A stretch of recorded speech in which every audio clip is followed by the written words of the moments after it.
This is mostly a little video for those of you who are wives and moms, especially wives and moms of young children.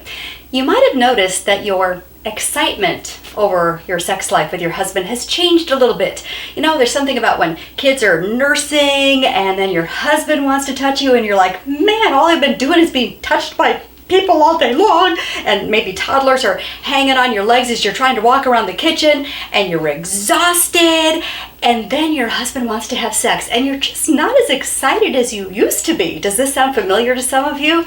Yeah, especially if you have like 3, 4, or 5 kids. Oh my goodness, this can radically change your excitement about your physical intimacy with your husband.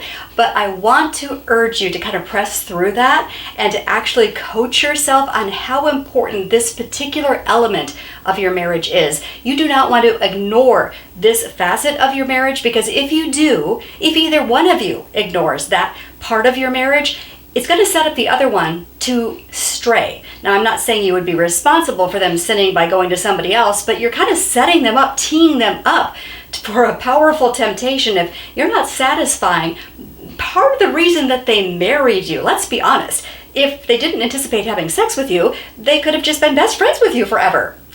But they married you partly, in part, because they wanted to be physically intimate with you. So, let's be intentional about building this part of our marriage. And the Bible actually warns us and instructs us that this is key, that we shouldn't deprive each other. I direct your attention to 1 Corinthians 7. It says, "Do not deprive each other except by mutual consent and for a time, so that you may devote yourselves to prayer, then come together again so that Satan will not tempt you because of your lack of self-control." This particular section of scripture in 1 Corinthians 7 is talking about the marital obligation to be sexually involved with your spouse. So, how do you carry this out when you are exhausted? When kids have been hanging on you all day long, when you've been nursing and all the things, right? How do you carry this out? Well, I've come up with a couple of things that were helpful for me in my younger days. I don't have nursing children anymore, obviously, but you can certainly evaluate your schedule, number one. Are there some things that you could cut out that are not vital? Are you actually a clean freak and you could actually cut back on some of the cleaning and things that you're doing around the house?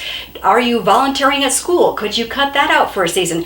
Are you working full-time and maybe you could drop down to part-time? Maybe you guys could handle that. Maybe you're just running around the kids to 5 different activities, and maybe you could cut out some of that so you're not so physically exhausted. But secondly, and this is actually something that you might want to share this video with your husband, ask your husband to help with some of those nighttime chores, especially like doing the dishes after dinner, or helping with the kids' homework, or getting the kids baths, or getting the kids into bed. Because if you can be relieved of some of those duties and maybe go get yourself physically prepared, like take a bubble bath, or even just mentally and emotionally prepared, that you have a moment to just relax and even think about sex because your husband's taking care of some chores, that may be the perfect ticket for you guys. Because for a woman, you know, we have to get our head involved in this too. So ask your husband if he'd pick up some of those nighttime chores so that you could be more ready for him. I bet you he'll be pretty eager to do that.